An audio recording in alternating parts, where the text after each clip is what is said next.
los músicos estamos unidos? ¿Crees que nos apoyamos entre nosotros o crees que somos un gremio que estamos cada uno a la suya? Creo que es uno de los gremios con menos sentido colectivo que existe.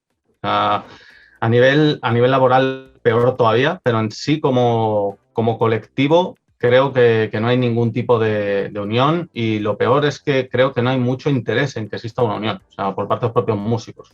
Lo ven todo lo que es organizar, parece que lo ven como algo negativo, como algo ajeno a la música, y creo que es un problema. ¿Por qué crees que somos así?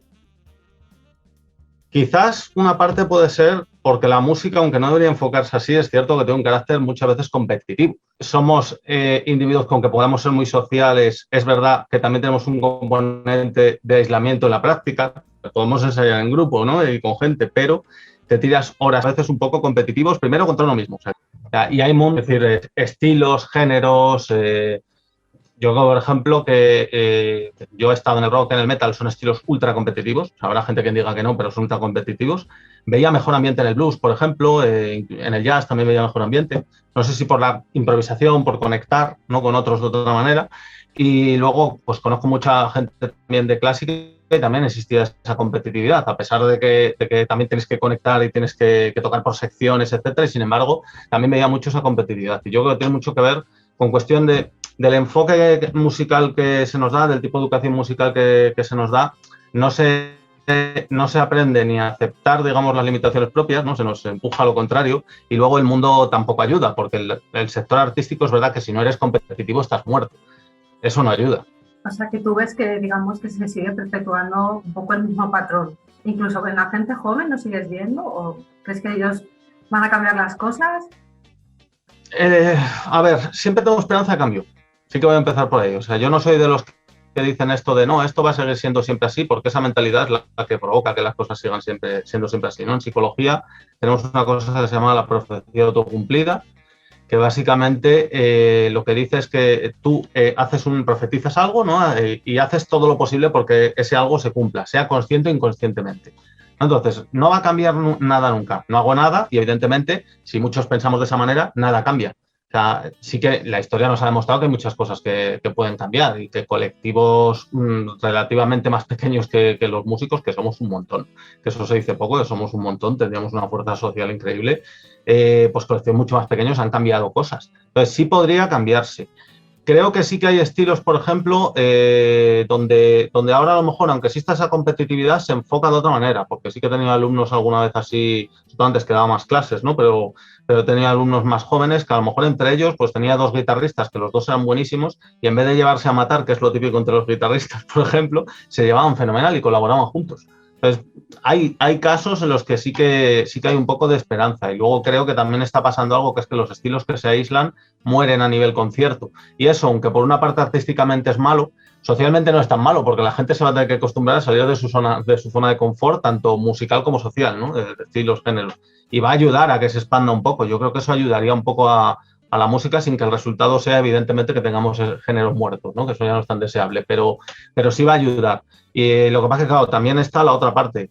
La competitividad va a ser cada vez más brutal, porque la realidad es que ya con la pandemia hemos visto lo que pasa cuando empieza una crisis, sea por el motivo que sea. En ese caso fue peor por lo del aislamiento, pero yo particularmente creo que vamos a afrontar ya crisis sistémicas. O sea, es decir, yo creo que podemos tener alguna parte en la que estemos un poco mejor, pero creo que en general la curva va a ser descendente.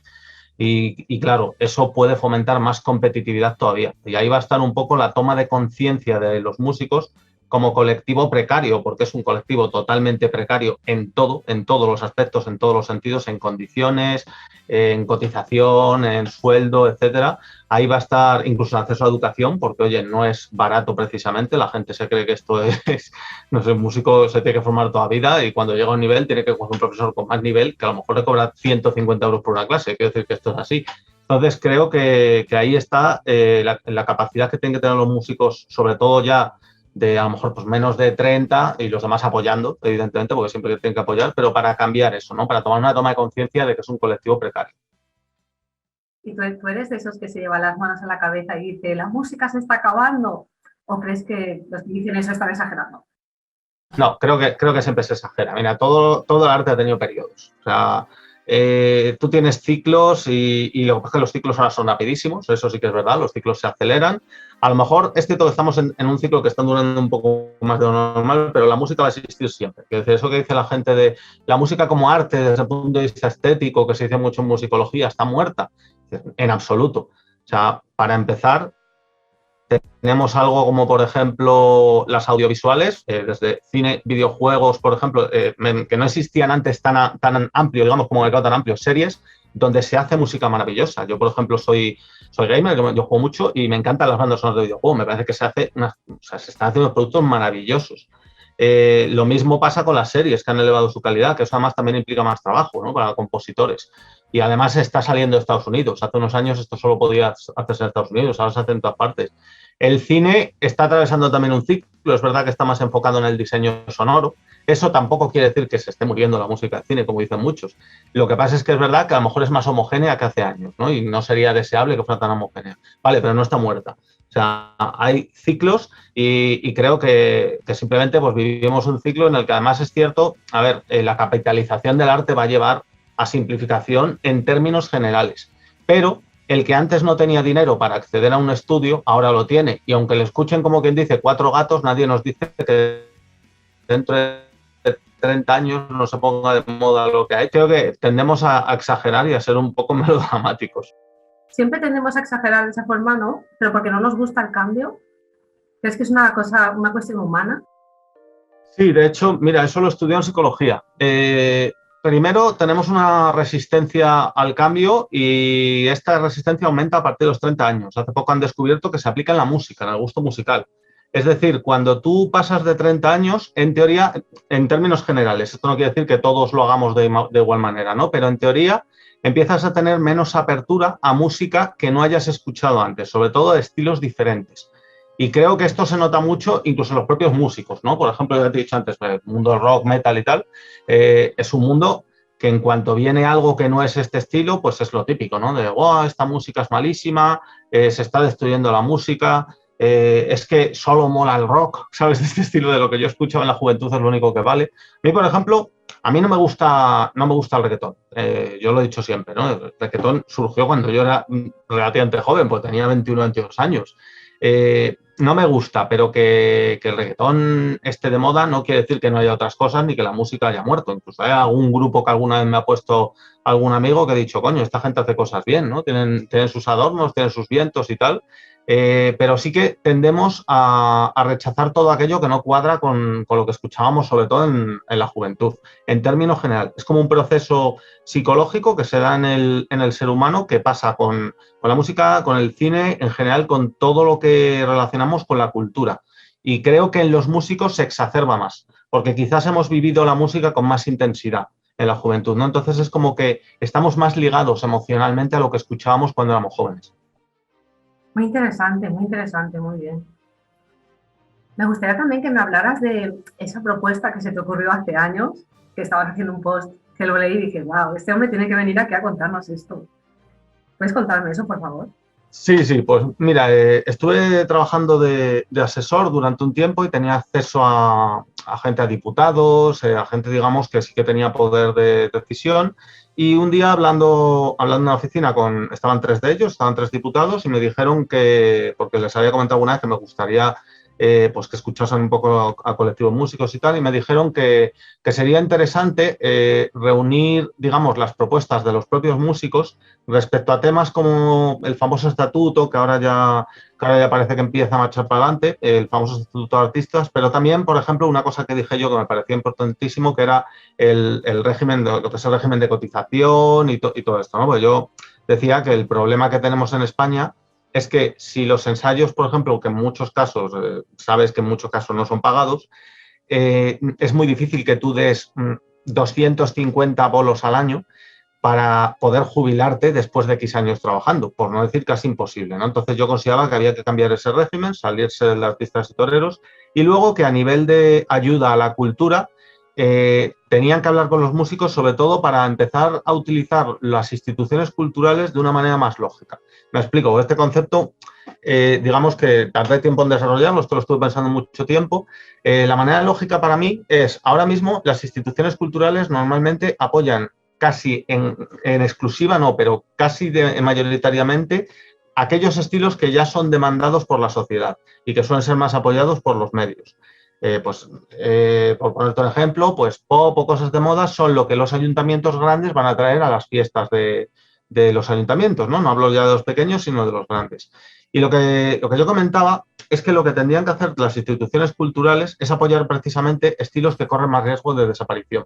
A esos estilos podemos hablar desde el flamenco más clásico, no tanto el fusión, sino el flamenco más clásico, a los distintos estilos de música clásica, a música folclórica, por ejemplo, española, o a estilos que están un poco yendo en decadencia en cuanto a, digamos, nivel de ventas, nivel de promoción mediática, etcétera, etcétera, como podrían ser el jazz, el funk, el blues, o, por qué no, por ejemplo, estilos como el rock, es decir, estilos que no son mayoritarios. Entonces, lo que yo quería era reunir a opiniones de músicos, ¿no?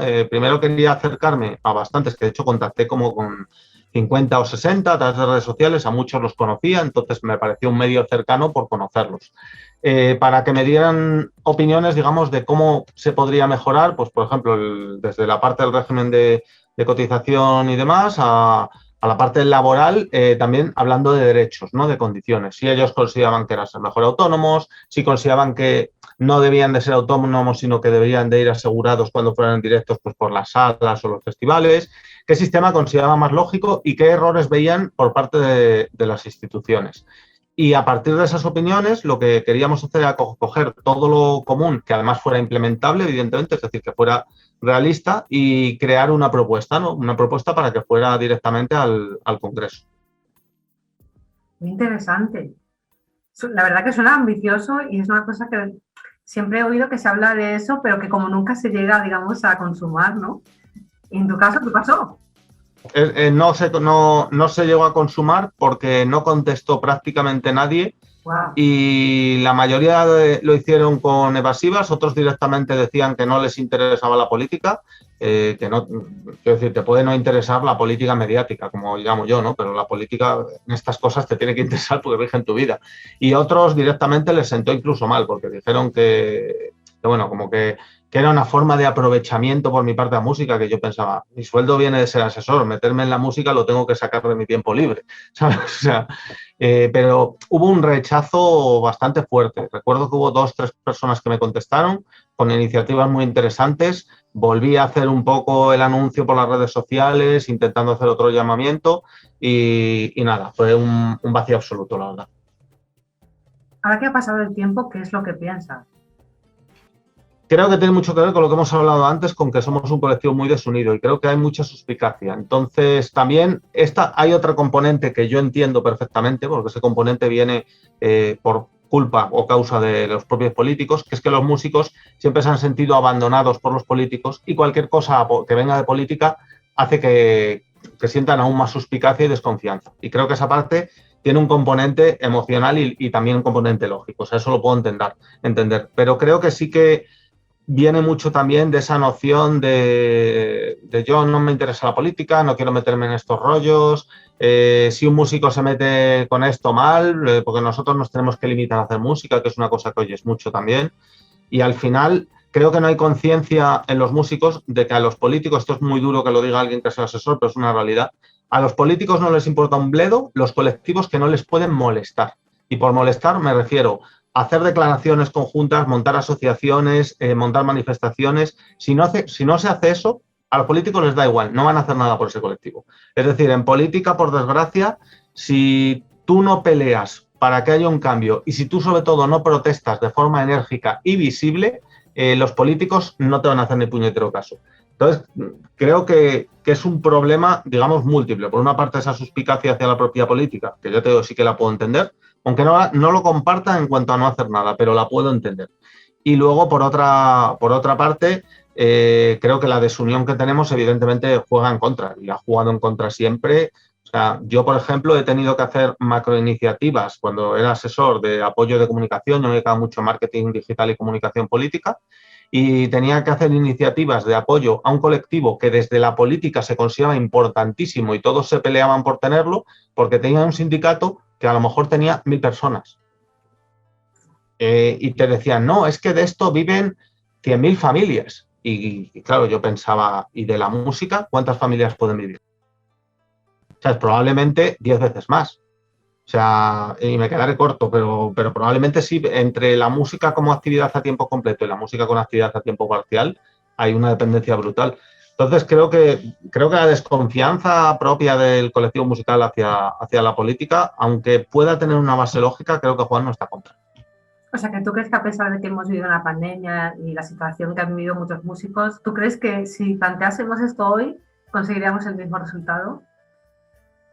No sé si el mismo, porque ahora hay algunos colectivos más, están AMPE y alguno más por ahí que he visto, que sí que están reuniendo gente, incluso en Castilla y León han salido colectivos que sí que han conseguido movilización. De las orquestas de pueblo, que yo trabajé en eso mucho tiempo, ¿no? De verano y tal, han salido colectivos que tienen bastante fuerza, pero incluso entre ellos hay suspicacias, porque yo lo he visto. O sea, he visto, por ejemplo, como alguien presidía una de esta asociación y los demás ya decían que era porque quería sacar dinero y lo estaba haciendo gratis. Sabes que es una persona que conozco, digamos, no lo digo porque me una una amistad increíble, pues nos conocemos, nos llevamos bien, pero es decir, no pasa de ahí, pero sin embargo yo sabía que tenía buenas intenciones y le ponían a caldo a él, ponían a caldo a otros. Entonces creo que es difícil. Creo que lo que hay que hacer es pelear porque eso cambie. O sea, no quedarnos en... Si lo hacemos pasar a lo mismo, posiblemente sí, pero a lo mejor vamos generando conciencias y poco a poco vamos alzando un poco más la voz. Ya, desde luego que si nosotros mismos no hacemos nada, nadie lo va a hacer, eso está clarísimo. Espero que la gente que te vea pues reflexione, porque me parece que es una propuesta increíble y espero que no solamente oírla, sino que se empiece a hacer pasos, ¿no?, para conseguir algo.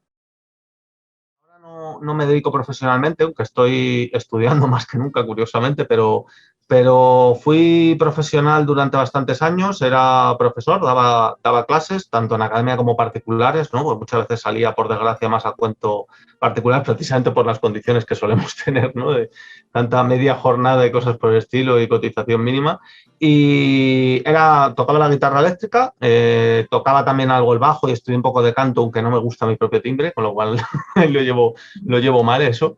Y bueno, me dediqué sobre todo a moderna, aunque también estudié algo de guitarra clásica. Y básicamente, pues en mi caso yo sobrevivía a base de las orquestas, dar clases y luego era compositor, sobre todo de rock progresivo. Lo que pasa es que evidentemente eso dinero es justo y necesario. O sea, más bien pones tú el dinero, con lo cual, bueno, estuve haciéndolo muchos años, era de los que estudiaba mucho, o sea, con el instrumento, entre el instrumento más estudio de lenguaje musical, solfeo, armonía, etcétera, soy de estos típicos que ha hecho algo que yo ahora no recomiendo a ningún alumno, de estudiar 12 horas al día.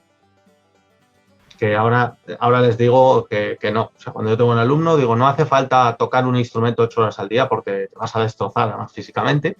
¿Sabes? Hay que dosificar un poco más y estudiar con más inteligencia. Y luego estuve a punto de meterme en el mundo de los musicales, ya cuando cumplí 30 años, pero empecé con unos problemas severos en el brazo izquierdo. Empecé cada vez a poder tocar menos la guitarra y hace relativamente poco, 3 años, lo tengo 40, pues fíjate, me pasé 7 años que cada vez podía tocar menos y de hecho por eso empecé a dedicarme a otras cosas, acabé de asesor, aunque mi sueño era volver a ser intérprete. Y hace poco me diagnosticaron que tengo artritis en las cervicales, que debo tenerlas desde que era un pingajo, con la presión, y al parecer me ha afectado al nervio. Entonces la guitarra la puedo tocar, pero a ratos. ¿Sabes? De hecho, antes de conectar contigo he estado tocando un poco. Mira, pues la tengo ahí. Muy bien. Tocando un poco, pero la puedo tocar a ratos. O sea, a lo mejor puedo tocar 20 minutos, media hora y dejarlo un rato largo. Entonces, como eso no tiene a día de hoy, no tiene cura, no sé si el día de mañana tendrá cura, pero ya sabes que los problemas nerviosos es muy difícil, pues he cambiado un poco de tercio, estuve estudiando 1 año y medio de musicología. Lo dejé porque han cambiado un poco el estilo, la verdad, en la facultad en la que estaba han cambiado un poco el estilo y lo han hecho más desde historiografía y a mí me gustaba más análisis mezclado con historiografía, no solo historiografía. Y ahora últimamente lo que estoy estudiando es sobre todo orquestación y muy lentamente, porque puedo tocar más que la guitarra por la postura, pero tampoco puedo tocar mucho, pues el piano, ¿no? Poco a poco. Tengo un amigo que es animador 3D, que es bastante bueno. De hecho, está trabajando en Tadeo Jones 3 y otras cosas él. Y tenemos un proyecto, porque yo siempre me he dedicado también a escribir, a él también le gusta, ¿no? Yo escribía muchos relatos y tenemos un proyecto para llevar cosas que estamos haciendo a cortos. Entonces, ahí ando pegándome con el estudio de orquestación de Adler, ¿sabes? Y luego me toca el de Rizky Korsakov y pegándome con los VSTs, porque yo por ahora evidentemente no tengo acceso a una orquesta, ¿no? Pero ahí ando en eso, estudiando bastante tema de orquestación clásico, porque bueno, el mundo de la moderna pues es un poco, a ver, ya lo tengo aunque siempre estás estudiando, que decir, ahora en el piano también estoy estudiando voicings y cosas así, ¿no? ¿Y tú sientes que la música te ha dado lo que te has puesto? Incluso más, o sea, por mucho que yo me haya lesionado, que es verdad bueno, yo estoy a punto de caer en una depresión cuando vi que no podía tocar, evidentemente, porque la música era mi vida. Incluso pese a eso, creo que me ha dado más, porque yo era además una persona muy introvertida. La música, pese a ese componente que te he dicho antes, solitario, también tiene ese componente social, me obligó a salir al mundo, a abrirme. Me ha dado muchísimo a nivel de emoción, o sea, a nivel emocional, a nivel intelectual es un reto. O sea, la música siempre es un reto, nunca puedes parar de aprender, porque siempre hay cosas nuevas que quieres aprender, siempre hay cosas nuevas que quieres descubrir. Entonces, creo que me da algo constantemente. O sea, de hecho, es mi motivación para, digamos, casi para vivir, diría, ¿no? Es mi motivación del día a día. O sea, yo ahora mismo voy a cambiar de tercio, he aprobado unas oposiciones en tarea de funcionario que no tiene nada que ver con la música, pero el trabajo lo he escogido porque me va a permitir, como ya no puedo ser intérprete profesional, digamos, y la composición lo veo más inestable como trabajo, por desgracia, me va a permitir que cuando salga de mi trabajo a las 3 o 3:30 de la tarde, dedique toda la tarde a estudiar y componer. O sea, fíjate que mi elección de trabajo ha venido dada por eso. Sí, sí, yo estoy enamorado de la música, o sea, no puedo decirlo de otra manera porque es verdad. O sea, la música está presente prácticamente en todo lo que hago, en cómo pienso. Yo leo poniéndome música. Las oposiciones las estudiaba con música de fondo, ¿sabes? ¿Y hay algún mensaje que te gustaría decirle a la gente que no se dedica a la música para que comprendan más nuestro gremio? Lo primero es, tienen que comprender que es un sacrificio constante. O sea, la música mucha gente tiene el falso concepto, además espoleado por muchos medios de comunicación, por el formato concurso muchas veces, de que la música es algo que depende totalmente del talento. Tú naces con talento para hacer música y empiezas a hacer música y ya está. Tienen que comprender que no, todos los músicos sacrifican mucho. O sea, es un trabajo, yo entiendo que todos los trabajos se sacrifican, pero la música quizás es un sacrificio que llega en ciertos momentos llega a esclavizarte. O sea, es verdad que lo hacemos sin que nadie nos ponga una pistola en la cabeza, pero que entiendan que detrás de un músico, cuando tú ves a un músico actuando 1 hora y media y piensas, es que fíjate, estos vagos que trabajan 1 hora y media y ya pretenden cobrar un sueldo mensual, detrás de eso hay horas y horas y horas durante 7 días a la semana normalmente. Normalmente los músicos no nos tomamos desde luego un mes de vacaciones al año. Normalmente que no toques nada y que no estudies nada es muy difícil que sea más de 2 días al mes, por así decirlo. Y además de eso, sacrificamos parte de la juventud, parte de la infancia, porque todos los músicos hemos tenido esa etapa en la que hemos visto que necesitábamos dar más para mejorar y en la que a lo mejor casi hemos desaparecido para nuestros amigos. Y el arte debería de valorarse más, la música en concreto debería de valorarse también bastante más, porque creo que no se valora lo importante que es para el día a día. O sea, creo que cuando muchas veces se hace de menos al colectivo musical, no se dan cuenta de que en tus fiestas o pones música que alguien ha tenido que hacer, alguien ha tenido que grabar, incluidos evidentemente de toda música, los técnicos de sonido, toda la gente, ingenieros, iluminación, etcétera, toda gente que digamos, orbita en este mundo, ¿no? Por así decirlo, que estamos todos orbitando en este mundo. Tampoco se dan cuenta cuando ven una serie, por ejemplo, de que la serie o la película sin la música no sería nada. En la pandemia hubo mucho desprecio, digamos, hacia la música también por parte de figuras públicas. Yo fui muy crítico con la actuación del Ministerio de Cultura cuando se dijo que no era una actividad necesaria, no ya desde el punto de vista del tema de aislamiento y de cerrar los negocios, sino en el tema de subvenciones para la gente que lo estaba pasando mal. Y mientras decían que no era una actividad necesaria, no paraban de poner vídeos que salía gente, músicos muchas veces profesionales, porque se veía por el nivel o con estudios profesionales que no se han podido dedicar a ello por lo difícil que es este mundo, tocando en sus balcones para hacerle la vida más fácil a los demás. Es decir, deberían de ser conscientes todos los que nos dedican a esto de que detrás de una hora de música hay a lo mejor, y no creo que esté exagerando, 100, 200 horas de estudio, y de que detrás de casi cada actividad humana que tiene que ver con lo lúdico, pero también con lo cultural, con la cultura propia de los pueblos e incluso con el intelecto, porque la música favorece también eso, está la música. O sea, la música es uno de esos componentes que siempre está prácticamente en todo lo que se hace. Y creo que si fueran conscientes de eso, se valoraría mucho más. Este programa es una colaboración con 33TV.